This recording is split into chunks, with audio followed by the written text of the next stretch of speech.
tiếng hong tung đình hiền riêng chiang bằng mi suốt tiang mai lắm hun bằng hong chi đình hiền khát sông ken cả thấy lâu tàu ba từ bằng tiếng hong tung đình hiền riêng chiang bằng mi suốt tiang mai lắm hun bằng hong chi đình hiền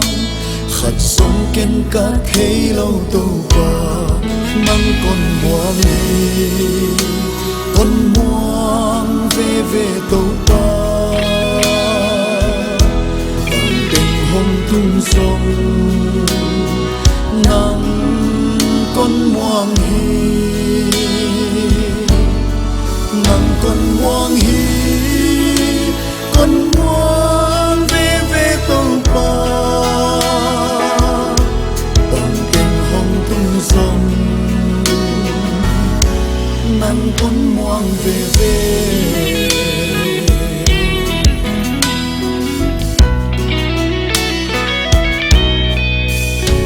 hồn từ năm muôn cát thấy lâu hàng hồn pi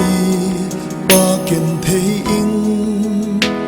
lung lao lâu in ta suy xeo đi nắng con muang về hi tàu ba hồn pi đang muốn cát thấy lâu hàng hồn pi ba kiền thấy in lung lao lâu in ca suy xeo đi nắng con muang về hi tàu ba nắng con muang con muang về tàu ba bằng tình hồng tung sông nắng con muang nắng con muang con muang về tàu ba bằng tình hồng tung sông nắng con muang về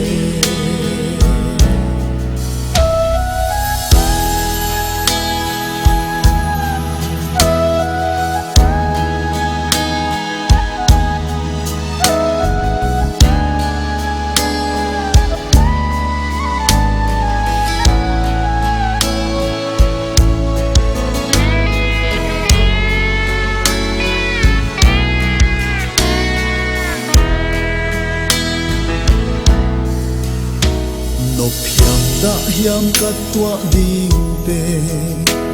nắng thấy bị lâu ôm lâu cây thu hi lâu nắng thu hi hẹn phà nát sắc băng hong tung sắc cô nộp hiam đã hiam cắt tua đình về nắng thấy bị lâu ôm lâu cây thu hi lâu nắng thu hi hẹn hà nát sắc băng hong tung sắc cô nắng con muang về tàu ba bằng tình hồng tung sông nắng con muang nắng con muang con muang về tàu ba bằng tình hồng tung sông nắng con muang về ô nắng con muang con muang về tàu ba bằng tình hồng tung sông nắng con muang nắng con muang con muang về tàu ba bằng tình hồng tung sông nắng con muang về bằng tình hồng tung sông nắng con muang về